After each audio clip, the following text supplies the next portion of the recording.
Install the adjustment lock nut and tighten to the correct torque value as specified in your maintenance manual.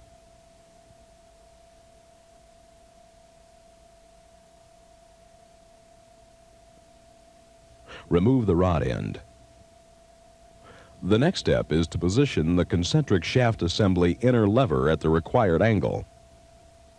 For this example, position the lever at a 7 to 17 degree angle counterclockwise from the fuel control unit center line. To simplify this measurement, here's a suggestion. If a protractor is set to a 90 degree angle and placed across the back plate of the pitch control,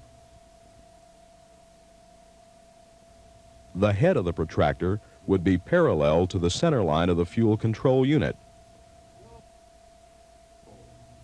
By repositioning the protractor in a counterclockwise direction to an angle of 12 degrees, which is the midpoint of the specified angular range,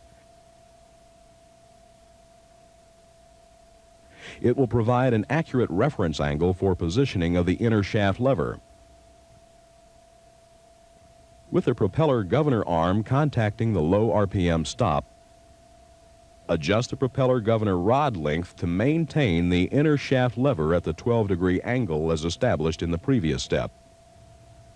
With the rod length adjusted, tighten the lock nuts to the specified torque value and make absolutely sure that proper rod end alignment is maintained.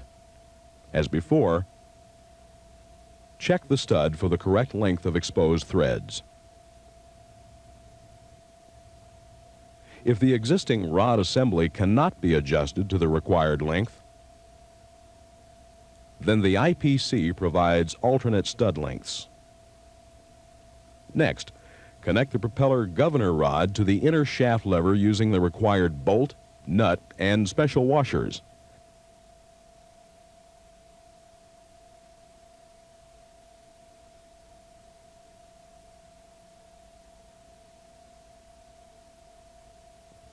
And tighten the nut to the specified torque value.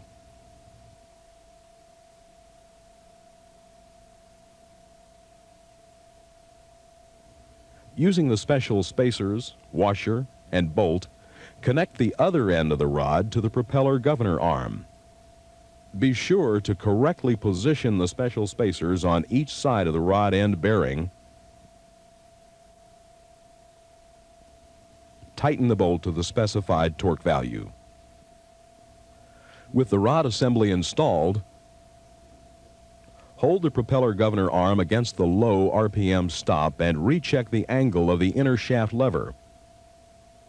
If it isn't within the specified range, readjust the length of the propeller governor rod assembly. Let's move now to the underspeed fuel governor. The first step is to install the spacer onto the speed setting shaft. Next, install the speed setting lever onto the splined shaft at the specified angle. For this example, position the lever to an angle of 14 to 24 degrees counterclockwise of the fuel control unit center line. Once again, set a protractor to the middle of this 14 to 24 degree range. This midpoint provides an accurate reference angle. With the speed setting shaft at the low RPM stop position, align the lever with the protractor and slide the lever onto the splined shaft. Remember, it may be necessary to re-index the lever onto the splined shaft. In either case, its final position must be within the specified range. Now, tighten the lever retaining screw to the correct torque value. Next, we'll adjust and install the underspeed fuel governor rod assembly, which connects the speed setting lever to the outer arm on the concentric shaft assembly. Note, the length of the underspeed fuel governor rod determines its position on the speed setting lever and is used as a means to adjust the amount of underspeed fuel governor reset. Although not covered in Part 2 of this program series, the adjustment procedure and the reset function operational check is explained in Part 3. To establish the initial rod length, position the small serrated plate at the recommended location on the speed setting lever. In this example, we'll begin by positioning the plate approximately 10 serrations from the end of the speed setting lever. Now, using the required bolt, nut, and spacer washers,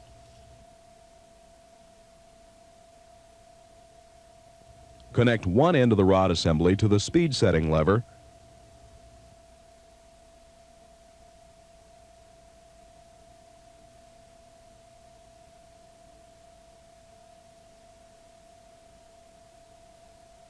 and tighten the nut to the specified torque value.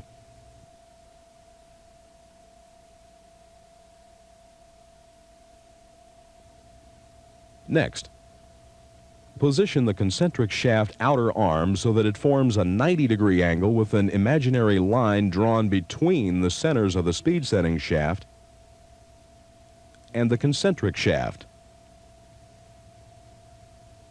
Hold the protractor as demonstrated and align the center line of the outer arm with the protractor head. With the speed setting shaft at the low RPM stop, adjust the control rod length to maintain the position of the outer arm at a 90-degree angle. Once the rod length has been adjusted and the lock nuts have been tightened to specified torque value, then connect the rod to the outer arm using the required bolt, nut, and special washers.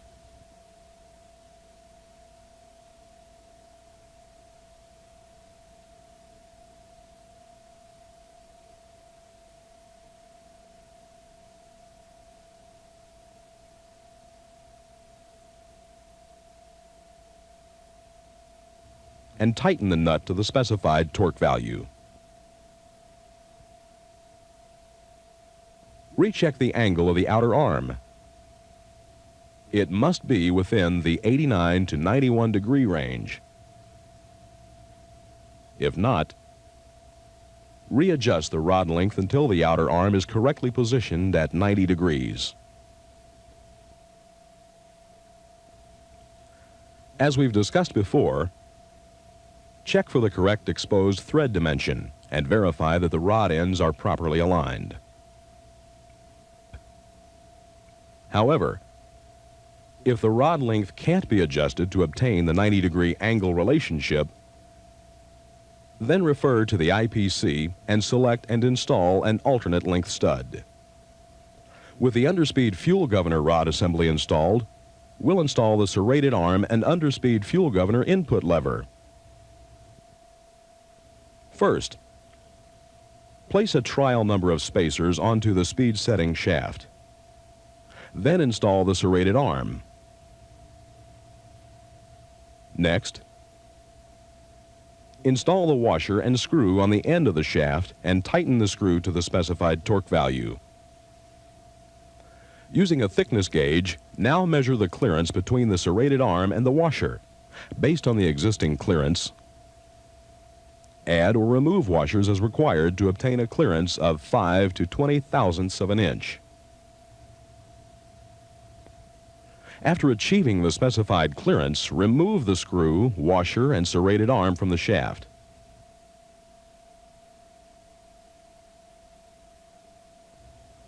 Position the underspeed fuel governor input lever onto the serrated arm so that it contacts the stop pin. With the speed setting shaft at the low RPM position, install the serrated arm and lever onto the splined shaft at a 66 to 76 degree angle clockwise from the fuel control unit center line. To verify that you've made this installation correctly, measure the angle created when the lever is rotated clockwise against the serrated arm stop pin. After the propeller governor and underspeed fuel governor rod assemblies are installed, install all cotter pins, lock wire, and finally apply slippage marks. Next, we'll adjust screws V, X, and W. With the speed setting lever at the low RPM stop, position the pitch control and manual fuel valve to the angle required by the maintenance manual. For this example, we'll use a protractor angle of 16 to 18 degrees. Now, adjust screw V to contact the outer lever. Adjusting screw V determines the power lever angle at which underspeed fuel governor reset occurs. Next, position the pitch control and manual fuel valve pointers to a protractor angle of 35 to 38 degrees. With the underspeed fuel governor and the propeller governor against their low RPM stops, adjust screw W to contact the concentric shaft assembly spring tab. Adjusting screw W determines the power lever angle at which propeller governor manual reset occurs. Next, hold the speed setting lever against the high RPM stop and adjust screw X until the propeller governor arm contacts the high RPM stop screw. This completes the installation and adjustment procedures for the control rods, levers, and arms. However, final rigging adjustments can only be made during the adjustment and test procedures for both the propeller governor to underspeed fuel governor separation and underspeed fuel governor reset tests.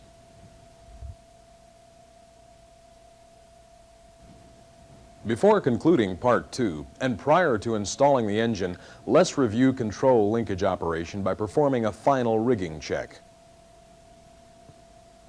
To verify the pitch control and manual fuel valve rigging, rotate the linkage fully counterclockwise and confirm that both protractors are aligned at 100 degrees. By operating the linkage from the same location where the power lever input rod connects, rotate the linkage clockwise to the flight idle position. Install a rigging pin and verify that both protractors indicate 40 degrees plus or minus 1/4 of a degree. Now, remove the rigging pin and rotate the linkage fully clockwise to the full reverse position. Again, the rigging pin should fit into the reverse slot, and 0 degrees should be indicated on both protractors. Once again, remove the rigging pin and rotate the linkage forward of flight idle. Slowly rotate the linkage clockwise and note the protractor angle at which screw W contacts the spring tab.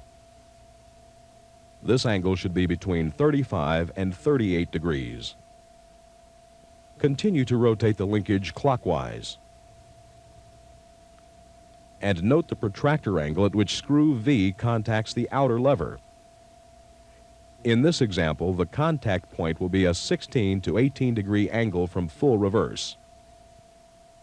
Next, rotate the pitch control and manual fuel valve linkage to the 100 degree position.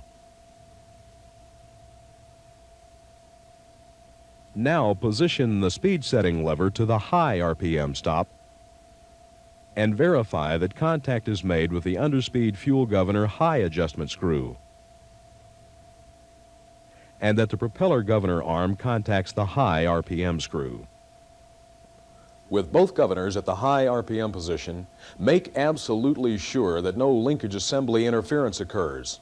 If interference occurs as high RPM is selected, you'll typically see the pitch control and manual fuel valve pointers move away from the 100 degree position. If this occurs, recheck the concentric shaft assembly outer arm and outer lever rigging, and check for correct retaining hardware installation. This concludes Part 2 of the 3-part series on TPE331 engine rigging. Part 3 will cover operational checks and adjustment procedures for the engine control system linkage assemblies.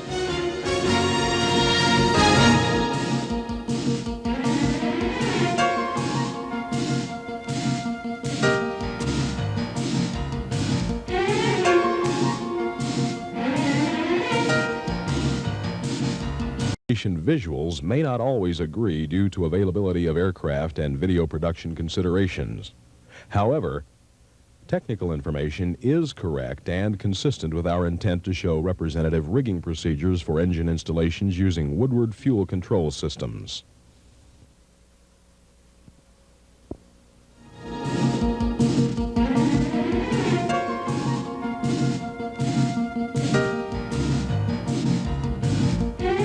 This is the third part of a three-part series devoted to the rigging procedures for TPE331 engines with Woodward fuel control systems. In part one, we reviewed control system operation and covered in detail the assembly and installation procedures for the concentric shaft assembly.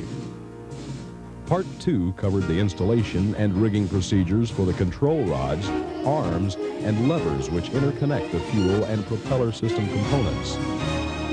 Next, in part three, we'll verify the engine control system rigging by performing the test and adjustment procedures as contained in Chapter 76 of the Engine Maintenance Manual. These rigging procedures must be accomplished to ensure that equal movements of the power and RPM levers produce symmetrical control system responses by each engine. The process of verifying control system rigging must be performed whenever a maintenance action involves the replacement of any one of the following components: the fuel pump assembly, the fuel control unit, the propeller pitch control, the propeller governor, replacement or reassembly of the concentric shaft assembly, or the replacement of a control rod stud and/or rod ends. The sequence of topics and objectives for this third program are as follows. First, we'll verify pitch control and manual fuel valve rigging, and then we'll adjust the proper flight idle blade angle. Next, we'll cover the test and adjustment procedures for the underspeed fuel governor high and low stops, propeller governor high and low stops, underspeed fuel governor reset, propeller governor and underspeed fuel governor separation, and make final adjustments for screws V, X, and W. After viewing this three-part series and by applying the most recent maintenance manual procedures, you should be able to install, rig, evaluate, and correct control system rigging problems. The procedures described in this program have been selected so that they'll apply in general to all engine models. However, the measurements, angles, clearances, and RPM operating limits used in this series are for illustrative purposes only and may not apply to your specific installation. In all cases, consult the appropriate manuals for your aircraft. Let's begin now by verifying power lever rigging.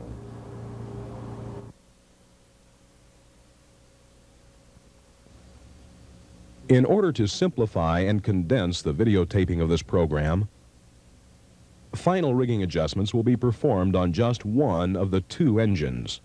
All visual references to aircraft and engine equipment will reflect this production decision. However, narrative statements may refer to actions that must be accomplished on both aircraft engines. With the power lever advanced to its maximum position, verify that the pitch control and manual fuel valve pointers on each engine are within tolerance at the 100-degree position. Also, check for the specified amount of springback or cushion. Next, retard the power lever to the flight idle position and confirm rig pin installation. Verify that 40 degrees plus or minus 1/4 of a degree is being indicated on each pitch control and manual fuel valve protractor. A very important point to remember is when the power levers are pulled back to the flight idle gate, flight idle fuel flow and flight idle blade angle must both be predictable and repeatable. Position and hold the power lever in full reverse and verify rig pin installation. Also make sure that each engine's pitch control and manual fuel valve protractors are within limits at the 0-degree mark. And, again, check for the specified amount of springback or cushion. After verifying that the power lever has been properly rigged to the pitch control, the propeller flight idle blade angle can now be adjusted. Since this adjustment is covered in your aircraft maintenance manual, we won't discuss the details in this program. However, it is worth noting that flight idle blade angle is affected by engine oil temperature. So if the oil is at ambient temperature when flight idle blade angle is adjusted, then the blade angle will increase by approximately 1/2 degree when the oil is at normal operating temperature. Therefore, if the initial blade angle adjustment is set with cold oil, this setting must be checked and readjusted when oil temperature is at normal operating range. With the flight idle blade angle properly adjusted, let's begin the operational checks by verifying that both the underspeed fuel governor high and low RPM stops are correctly set. Remember, the underspeed fuel governor's function is to control engine RPM during beta mode of operation. It does this by scheduling fuel to the engine in direct proportion to the amount of propeller pitch applied. During beta mode of operation and when correctly adjusted, the underspeed fuel governor stops determine the minimum and maximum RPM limits. To check underspeed fuel governor high and low, disconnect the propeller governor control rod from the inner shaft lever of the concentric shaft assembly. Then secure the propeller governor arm against its high RPM stop. Next, position the RPM control lever to high. Verify that the underspeed fuel governor pointer is contacting the high RPM stop. Then position the RPM lever in low and check that the pointer is contacting the low RPM stop.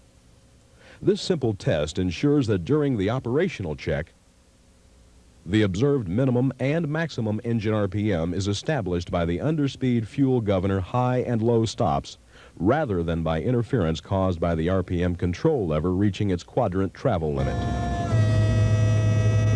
Let's start the engines.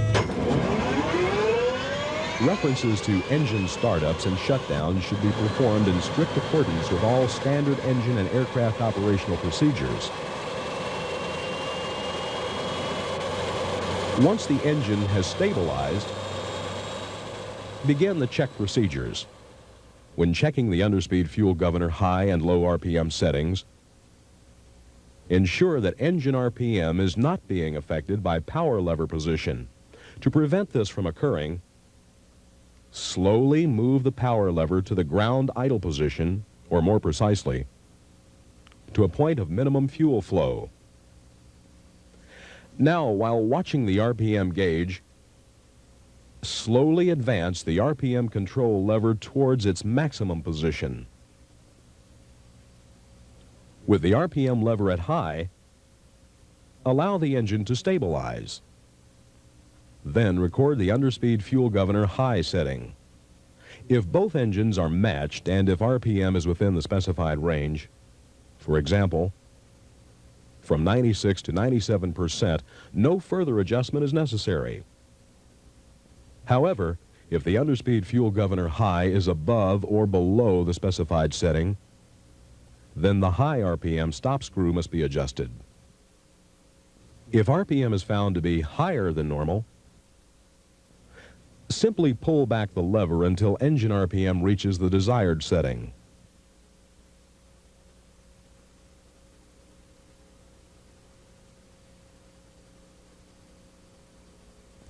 Set the friction lock and reference mark the RPM lever position on the control quadrant. Now, move the RPM lever to low and allow the engine to stabilize. Then record the underspeed fuel governor low setting. If engine RPM is within the specified range, no adjustment is required. For illustration purposes, we'll use 70% plus or minus 1%. However, if RPM is above or below the specified setting, then the underspeed fuel governor low screw must be adjusted. If RPM is below the specified setting, Simply advance the RPM lever until the desired engine RPM is obtained. Set the friction lock and reference mark the quadrant. With the actual underspeed fuel governor settings recorded, shut down the engine using the procedures recommended for your aircraft. By comparing actual RPM settings to desired RPM settings, you can easily determine the amount of RPM change that's required. To obtain the adjustment rate for underspeed fuel governor low and high stop screws, simply refer to the Adjustment and Test section in Chapter 72 of the Engine Maintenance Manual. In the table of contents, locate the Engine Fuel Control Adjustment section. This section provides information on fuel control adjustment rates and the necessary adjustment procedures. Let's apply these adjustment procedures to the underspeed fuel governor checks we've just performed.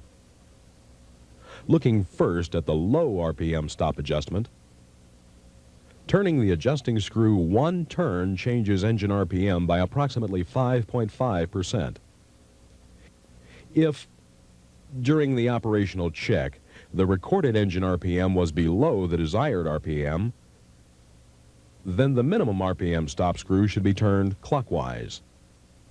With the RPM control lever at the reference position and the friction lock set, simply adjust the stop screw until it contacts the shaft pointer. Note that the number of screw turns required should closely match the adjustment rate. On the other hand, if during the operational check the recorded engine RPM was above the desired RPM, then the stop screw should be adjusted counterclockwise proportional to the amount of RPM change required.